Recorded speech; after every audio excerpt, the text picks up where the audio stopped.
Hello and welcome back to the Stronghold. I'm the Magi, and well, we find ourselves now about 3 weeks into a timeless meta, and I felt like it was about time to take a look at some of the decks out there that are really defining the meta so that I can help you start to establish a foothold in either timeless or some of the other eternal formats.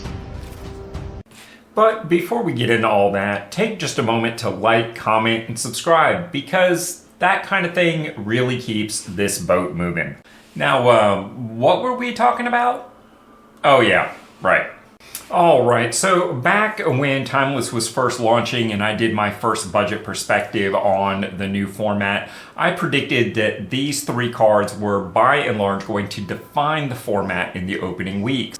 And like most prognostications, reality does not necessarily line up, because these cards do see play, but they are not, by and large, what is making the waves and defining the format. So what is defining and shaking the format in Timeless right now, about 3 weeks in? Well, to answer that question, I took the top 5 most played decks in the format, as well as the top 5 highest win rates in the format. And if you notice, the Rakdos Lurrus deck actually made both lists. So what does this really tell us about the format? Well, right off the bat, if you think the format looks a little slanted towards red and black, you are not wrong. In fact, I could only find one meaningful mono green deck going on, and well, that's basically an import from some of the historic and explorer lists. Blue and green, for the larger part, are really only being played in combination with some combination of black and or red. And, well, white really isn't being played in any meaningful sense at all. In fact, the only place I could find it in the top meta decks for like the top 20 most played decks is in 4 and 5 color piles, and then it's usually a very minor splash. So I took all 9 of the before mentioned decks and aggregated them to see who were the real kings of the format. And well, it's probably no big shock, Orcish Bowmasters is in 6 of the 9 lists that I looked at. Ragavan and Thoughtseize are each in 5 lists. Deathrite Shaman, Lightning Bolt, and Mishra's Bauble made their way onto 4 of the 9 lists, so just under half. Dragon's Rage Channeler, Fatal Push, Lurrus of the Dream Den, and Sheldred the Apocalypse all make appearances in 3 of the 9 featured lists, so 1/3 of the format. It's very clear to see where the movers and shakers are here. And beyond that, there was an even larger number of cards that made at least 2 of these decks. On the left-hand side of your screen, you've got those that fit the Rakdos-style archetypes, Dark Ritual, Demonic Tutor, Fable of the Mirror Breaker, Inquisition of Kozilek, Liliana of the Veil, the One Ring, just to name a few. And then on the right-hand side of the screen, we've got those green-blue hitters like Bloodbraid Elf, Brainstorm, Natural Order, Once Upon a Time, Primeval Titan. They may not go in every single deck, but they are certainly worth considering and having impact on the format. So that's a lot of data, and of course we want to keep in mind that the next BNR announcement won't happen until September 11th. So a lot could change between now and then, and some of these heavy hitters might get some unwanted attention from the BNR committee. I don't see anything that really stands out as problematic, but you never know what they're thinking. So with all that data in mind, the question remains, where should you start? And obviously, if you have the resources to jump completely into a deck list, unlimited wildcards, whatever, Rakdos is a pretty solid place to start. It's a pretty good mana base to invest in. Of course, there's a number of mono red and mono black decks running around. But if you're really looking to get in on a shoestring, maybe you don't have any wild cards to invest in an additional format, but you kind of want to dip a toe, I've got a deck for you. Now, I do want to say this is not a finished deck. It is not going to win you a lot of games. but it is going to allow you to, as I said, dip a toe into the format, start getting some play experience, see some decks from the other side of the table, and help you start investing in some cards here and there that are likely to remain highly playable, not only in Timeless, but in either Extended or Historic, depending upon the individual cards. So, what do you say we take a look?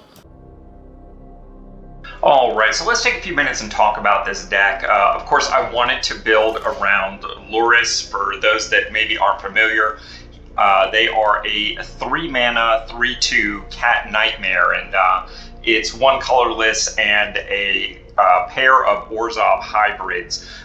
This is a legendary creature and a companion. For those of you that don't know, a companion, if your starting deck meets the companion's restrictions, you may choose it to be your companion. Once per game, you may pay 3 mana of any type. Anytime you could cast a sorcery to put the chosen companion into your hand. The restrictions for Lurrus is each permanent card in your starting deck has mana value 2 or less. In addition, Lurrus has a onboard ability. Once during each of your turns, you may cast a permanent spell with mana value 2 or less from your graveyard. So there's a lot of potential recursion here.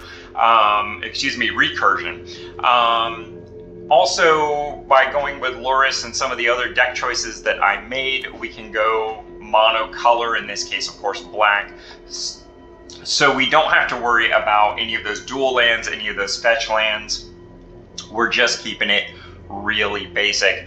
Now, every other card in this deck is pretty much a permanent. And is under the restrictions for Lurrus. So everything in this deck can be recurred one way or another. And I've broken the cards down into 4 basic categories. The first I'm thinking of as like a resource management. Mishra's Bauble allows you to draw cards. Greedy Freebooter gives you a little bit of ramp, and more often than not, a chump blocker rather than a threat. Wayfarer's Bauble, which comes to you as part of the new Historic Brawl deck initiative for newer players. So those folks should have that.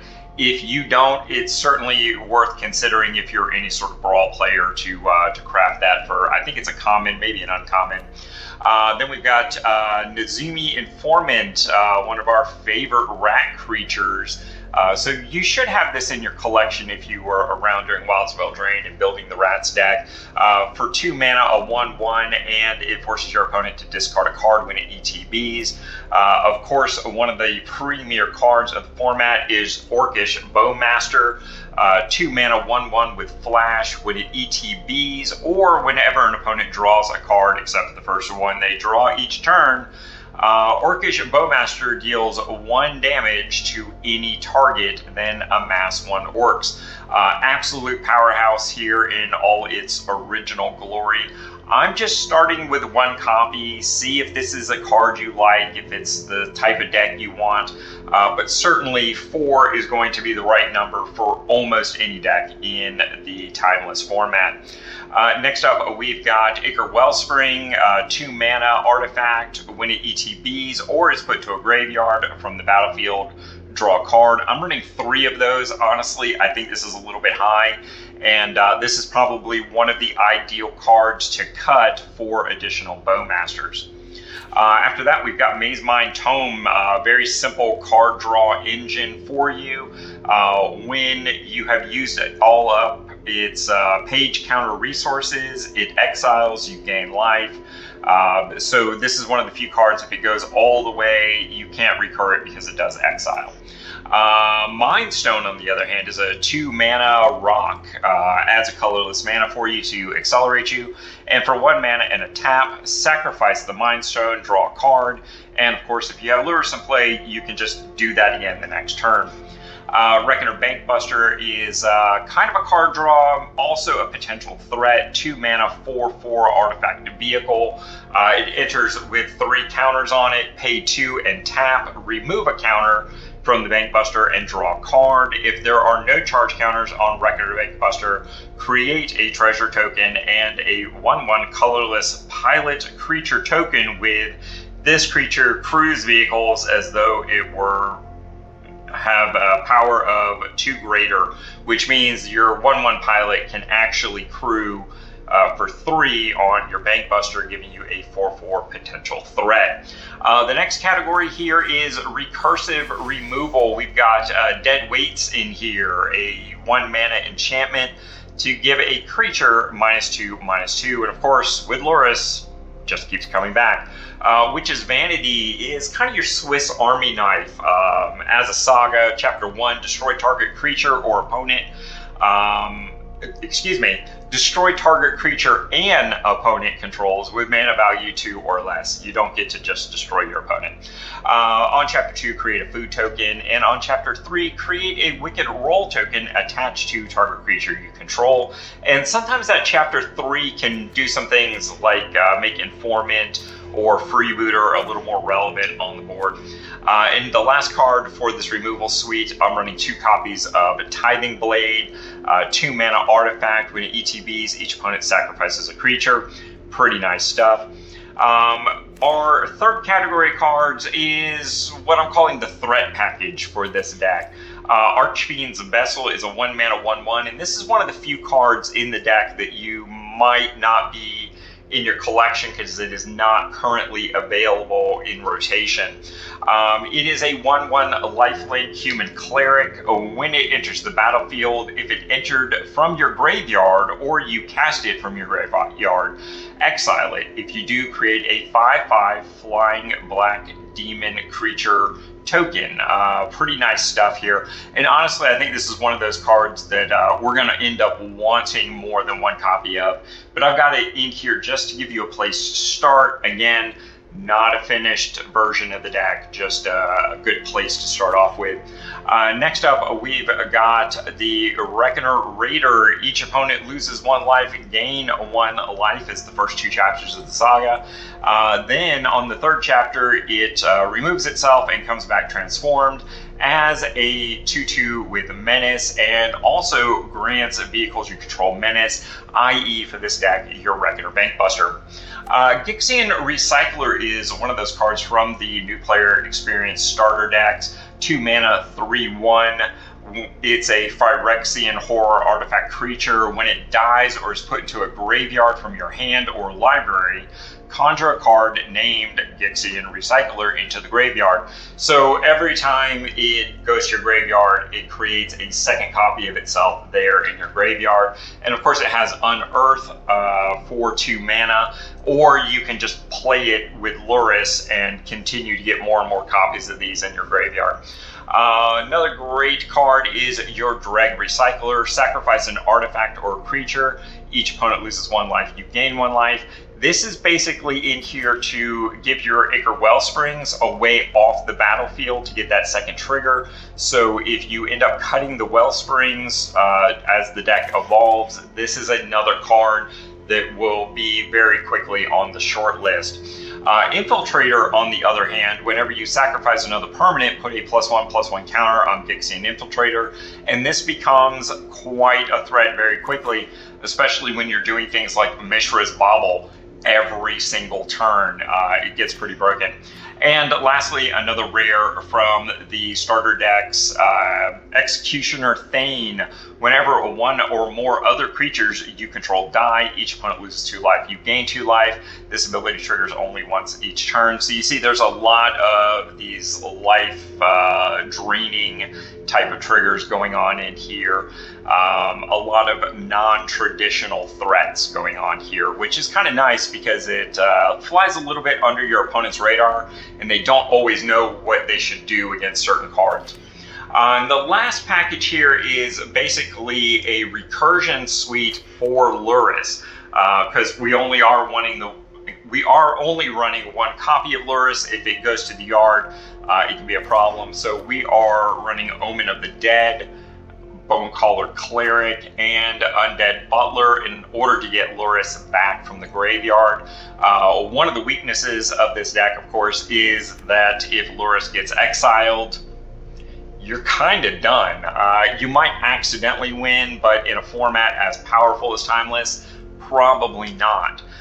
The other thing that is worth considering, if you have the wild cards to invest, or you already have the cards, or you know you like Lurrus, just cutting this down or cutting this out almost completely and just running 3 main deck copies of Lurrus and then having 1 as your companion, it sometimes can be a better option, but certainly not quite as budget friendly.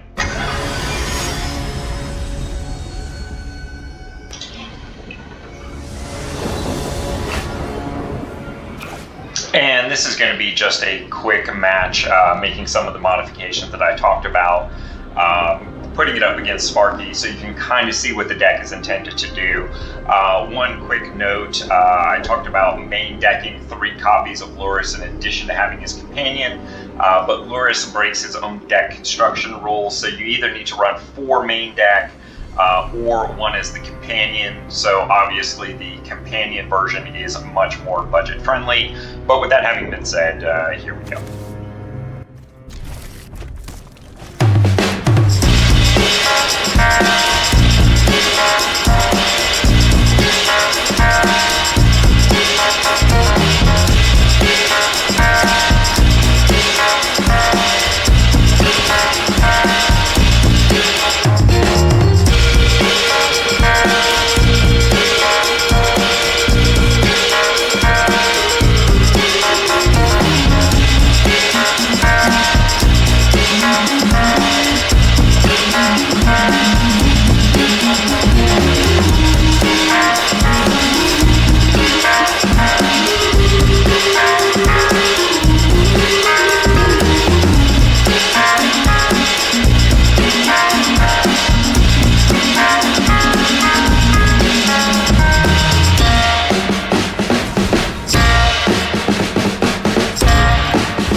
So that gives you a basic idea of what the deck's intended to do. Here we've got one of the bone callers here so we can get Lurrus back, but we've already won the game.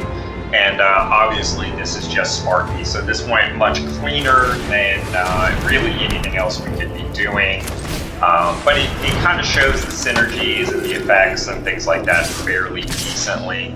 And I'm pretty sure if we just attack all out here, we just accidentally win the game. So there we go.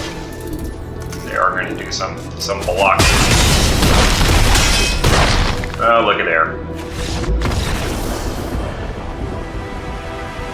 And before we go, I want to take just a moment to thank my totally awesome patrons for supporting me and allowing me to apply my passion into a community.